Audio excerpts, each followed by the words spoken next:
Assalomu alaykum qadrli treyderlar. Demak, William Gann texnikasi bo'yicha tillarni analiz qilishda davom etamiz. Demak, D1 grafikda qanaqa holat bo'lmoqda? Xo'p, ahamiyat beramiz. Bizda qanaqa kuchli o'rinlar bor va ulardan bozor atskok bo'lgan. Mana 39 3945. Demak, bizda 3945 va bu yerda 4245 o'rinlar bor. Ulardan demak bozor atskok olyapti. Endi hozirgi holat bo'yicha eslatib o'taman, D1 grafikda tillarni demak yana pastlab mana bu o'rin kelishini taxmin qilyapmiz. Bizda demak 3795 o'rin bo'lar ekan, ya'ni bozorni mana bu o'ringa kelishini taxmin qilyapmiz.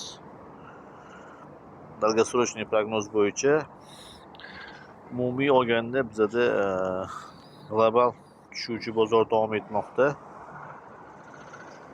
va kuzatishda davom etamiz. Xo'p, H4 time frame'ga o'tadigan bo'lsak, H4 time frame'ida bizda mana bunday holat bo'lyapti. Demak,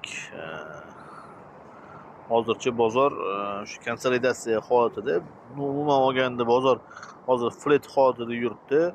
Bu yerda ham demak bozorni taxminimiz bo'yicha birinchi o'rin 3900 ga kelishini taxmin qilyapmiz va u yerdan keyin yana kuzatamiz. Demak, like bosib qo'yamiz, kuzatishda davom etamiz.